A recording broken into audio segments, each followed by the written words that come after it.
生きる意味がわからん。人生って何のため？俺ってなんでここにおるんやろ？自分の人生ってつまらんな。毎日同じことの繰り返しやん。仕事行って、休んで、仕事行って。こんな人生で俺っていいんかな。こんな風に今まで考えたこと、思ったことありませんか？このビデオでは僕が今までそんな風に考えてきたことがあるので、その経験を生かして今人生について悩んでいる方だったりとか、人生の意義が見つけられない人にこのビデオを届けれたらなと思って今撮っています。僕は大学入ってから一人暮らしを始めました。で、その始めてからやっぱり一人になる時間が多かったりだとか、大学生なので結構フリーの時間もあったりして、バイトをしたりとか学校の勉強もあるんですけど、それ以外一人で家に帰ってきているときに、なんかふって人生の意味って何なんやろうとか、なんか自分の人生ってこんなんでいいんかな。なんか卒業して、企業に就職して、毎日職場行って、家帰ってきて、職場行って帰ってきて、そんな繰り返しでいいんかなとかっていう風に思うようになりました。多分大学生って結構そういう年頃だと思うんですけど、違うんかな多分そうだと思います。で、僕も結構考えたんですけど、もしかしたら今見てくださってる方に大学生の方であったりとか、もっと中学生、高校生で人生について悩んでいるっていう方だったりとか、社会人になって悩んでいるっていう方だったりとか、親になって、で、またおじいちゃんおばあちゃんはわからないんですけど、それぐらいの年代の方もいるかもしれないですし、そういった方がこの動画を見て、人生の目標、意義っていうのを見つけてくれたらなっていうふうに思っています。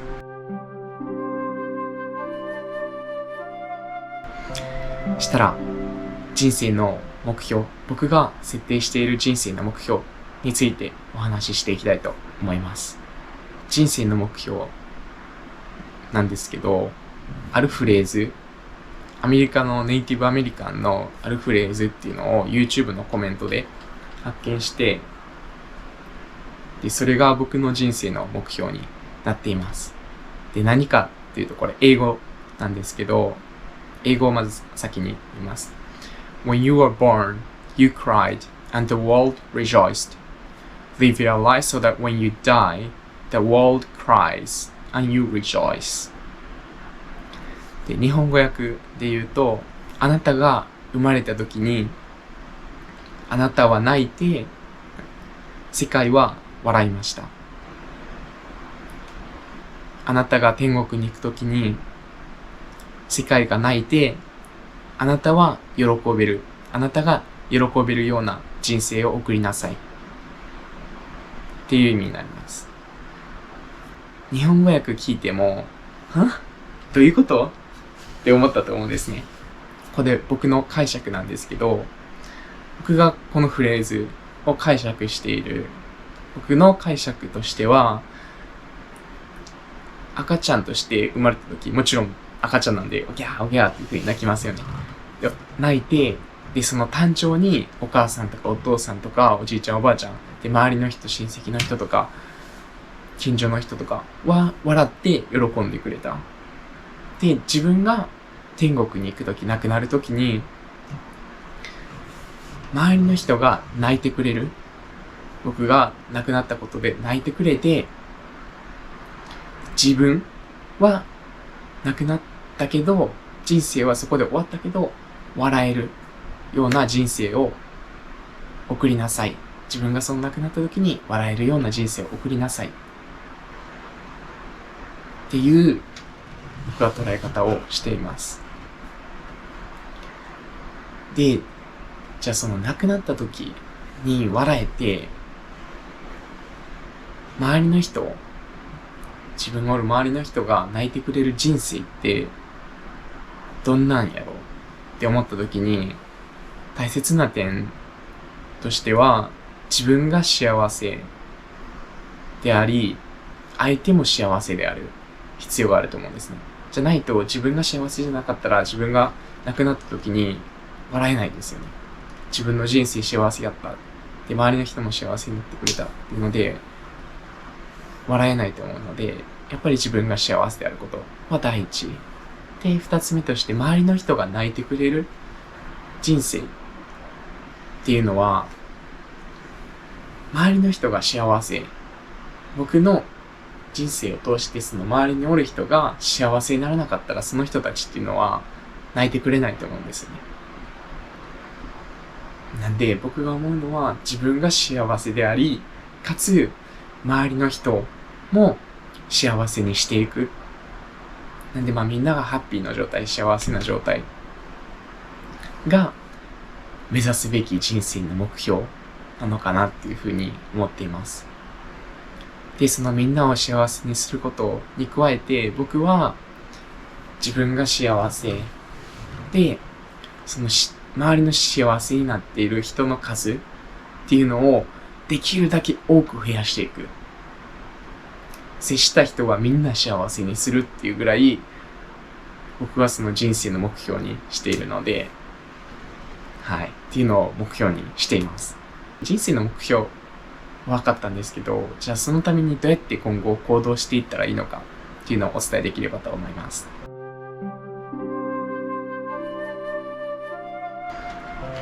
ここでも僕が実践していることとして2つ取り上げたいと思います。で、1つ目はありがとうを伝える。目を見てありがとうっていう風に伝える。で、2つ目はありのままの自分を認めてあげる。自分は自分でいいっていう風に認めてあげることです。まず1つ目、ありがとうを伝えるっていうことなんですけど、ありがとうって言われた時に嬉しくなりますか？それか悲しくなりますか？多分大体の人が嬉しくなると思います。ありがとうっていう言葉はもう世界共通、万国共通で言われたら嬉しくなるし、言った方も嬉しくなるっていう言葉だと思います。で、僕が実践しているのは、何かしてくれた人に対してありがとうを必ず笑顔で目を見て伝えるっていうことです。例えば、あなたが店員さんだとします。で、僕がお客さんだとします。で、こう来て、ピピピってやってくれました。で、こう取ります。荷物入ってます。ありがとうございましたって言ってくれて、ありがとうございます。で、帰っていく。目を見ずに、ただただありがとうございます。この財布をお金渡して、下だけ見て、顔を上げずに、ありがとうございます。で、帰っていくのと、こう来て、お金払います。ありがとうございました。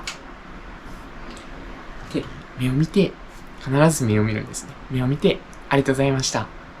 ていう風に伝えるんだったら、どっちが好印象ですか？どっちが、なんか幸せになったなとか、やってよかったなっていう風に感じますか？大体の方は、後の目を見て、しっかり目を見て、ありがとうって笑顔で伝えてくれた方が、嬉しい気持ちになったりとか、幸せな気持ちになると思います。なので、僕が実践しているのは、自分が幸せになる。プラス、周りの人、泣いてくれる人を増やすっていうので、周りの人をも幸せにするために、必ず何かしてくれた人、店員さんであったりとか、例えばタクシー乗った時はタクシーの方であったりとか、で、友達でも何かしてくれた時に、些細なことでも必ずありがとうっていう風に、笑顔で目を見て、必ず目を見て伝えるっていうのを実践しています。で、自分も幸せになれるし、その相手も多分ですけど、幸せになってるやろうなっていうので、僕はそれを毎日実践しています。で、もちろんできない時とかもあるんですけど、その時は帰って後で、あの時はああするべきやったなとかっていうので、次の日につなげていったらいいので、また次の日出会った人を幸せにしていくっていうので大丈夫だと思います。なので今すぐにできなくても、今日から一歩ずつ一日一日積み上げていって、最終的に自分の人生が終わるときに、周りにおる人がたくさんの人が幸せになってくれて、で自分もすごい幸せだったら、それはなんか自分が達成するべきその人生の目標を達成できているんじゃないかなっていうふうに思っています。で、二つ目ですね。二つ目のありのままの自分でいい。自分は自分でいい。ありのままの自分を認めてっていうところなんですけど、やっぱり今の時代 YouTube だとか、Instagram で TikTok、それから Facebook っていうのがあって、いろんな人の人生を見れて、で自分はその家におるだけやのに他の人は世界に旅行したりとか、で友達といろいろはしゃいでたりとか、インスタグラムで誰かと、例えば恋人と友達がその恋人とディズニーランド行ってるとか、恋人と楽しそうにしていて自分は恋人おらん、寂しいなとか、そういう風に思うこと。で逆に恋人じゃなくても、例えばこの人はこんな花びらかな、なんか家にプールとか持ってなんかすごい幸せそうな家庭築いて、幸せそうに生きてるのに、自分はなんか家に一人でおって、YouTube 見ながらとか、つまらない平日、日常送ってるなとか、で、この人は外食、外にすごいいいレストランに行ってるのに、私はなんかそこら辺のラーメン屋しか行けんし、そんなお金ないし、人生つまらんな、この人の人生欲しいなとかっていう風に思うことがあると思うんですよね。僕もよく思います。だけど、その時に人生ってつまらんなとかって思うんじゃなくて、その代わりに自分にあるところ、自分にしかないところっていうのを見てほしいなっていう風に思っています。例えば、この外食に行った人とかすごい素敵なレストランとかに行ってたとして、自分はそこに行けないかもしれないんですけど、自分が知っているお店、自分が行けるお店とかっていうのを行って、でそこで美味しいご飯食べて自分は幸せに感じてるわけじゃないですか。で、人とそこですごい比べなくても自分がそこで幸せを感じてたら、それで幸せじゃないんですか。人と比べてっていうのが、すごい今の世の中、必然、